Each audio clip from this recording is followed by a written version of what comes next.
Party से आगे निकल गई बीजेपी। ये देखिए बहुत बड़ा उलटफेर, वैभव इसे मान सकते हैं। कांग्रेस वही है लेकिन बीजेपी लगातार आगे है और इस बार कहीं ना कहीं आम आदमी पार्टी से आगे निकलते हुए बीजेपी नजर आ रही है। अनु बिल्कुल बहुत बड़ा उलटफेर है ये, क्योंकि 53 मिनट तकरीबन हो चुके हैं काउंटिंग के और 125 सीटों पर बीजेपी आगे है। आम आदमी पार्टी अब थोड़ा सा बैक हुई है, 115 सीटों पर आम आदमी पार्टी आगे है, जबकि कांग्रेस अभी भी 5 सीटों पर ही आगे है।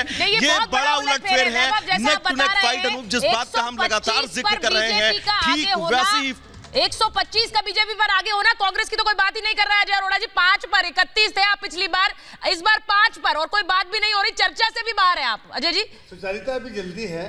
अच्छा आप भी बीजेपी, अच्छा आप भी बीजेपी और आप भी लाइन 31 की बात कर रहा हूँ मैं 5 से 31 की बात कर रहा हूँ, 5 से 30 की बात कर रहा हूँ। अभी हमें 5 की लीड बता रहे हैं, लेकिन हमें उम्मीद है कि हम बेटर करेंगे। लेकिन सुचारिता इस बात से कोई संदेह नहीं है, हम स्वीकार कर रहे हैं कि हमें मैंडेट नहीं मिल रहा। हम स्वीकार कर रहे हैं, ना सिर्फ मैंडेट मिल रहा है बल्कि बहुत ही दयनीय स्थिति में चले गई है कांग्रेस।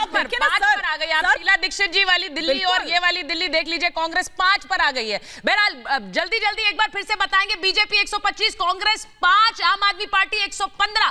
10 का डिफरेंस इस वक्त जो रुझान है वो दिख रहे हैं, यानी बीजेपी इस वक्त जो आंकड़े आ रहे हैं उसमें लीड करती नजर आई 10 सीटों से, लेकिन इसे हिमानी नेक टू नेक ही माना जाएगा। बिल्कुल नेक टू नेक ही माना जाएगा। तो यहां पर लेकिन बड़ा उलटफेर जो हम यहां पर देख रहे हैं जो रुझानों में, और जिस तरह से सुचरिता आपने भी कहा था कि अब थोड़ी देर में स्थिति जो है वो स्पष्ट हो जाएगी, तस्वीर जो है वो क्लियर हो जाएगी कि आखिर दिल्ली के दिल में क्या है। और एमसीडी का किंग क्या अभी भी 15 साल का वो जो एक अभेद किला रहा है एमसीडी में भी क्या 250 सीटों के रुझान आ गए मानी। इस वक्त बड़ी खबर यह है कि 250 सीटों के रुझान आ गए और रुझानों में सबसे बड़ा उलटफेर नजर आ रहा है। आपसे बीजेपी आगे चल रही है, बीजेपी 135, आम आदमी पार्टी 110, 135 पर बीजेपी। सोचिए अब ये लीड बढ़ गई है थोड़ी, 25 सीटों की लीड हो गई है, 25 वार्ड्स की लीड हो गई है, यानी कि अब बीजेपी आगे दिख रही है 135। अब देखिए याद रखिएगा कि बीजेपी ने यह भी कहा था कि वोट प्रतिशत कम था, वोटिंग मतदान प्रतिशत कम था, 50% दिल्ली ने निकलकर वोट किया था। उन्होंने कहा कि इसीलिए जो एग्जिट पोल के नतीजे आ रहे हैं उसमें हम पीछे दिख रहे हैं, लेकिन रिजल्ट्स आएंगे तो हम आगे होंगे।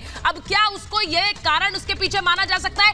बड़ी खबर बता रहे 135 बीजेपी, आम आदमी पार्टी 110, 135 वोट्स पर आगे चल रही है बीजेपी और 110 पर चल रही है आम आदमी पार्टी। बिल्कुल। और निगत अब्बास लगातार हमारे साथ जुड़ी हुई है। तो निगत, अब तो यहाँ पर शुरुआत में जब मैंने आपसे पूछा था तो आपने कहा था कि थोड़ा इंतजार यहाँ पर करेंगे, लेकिन अब यहाँ पर जिस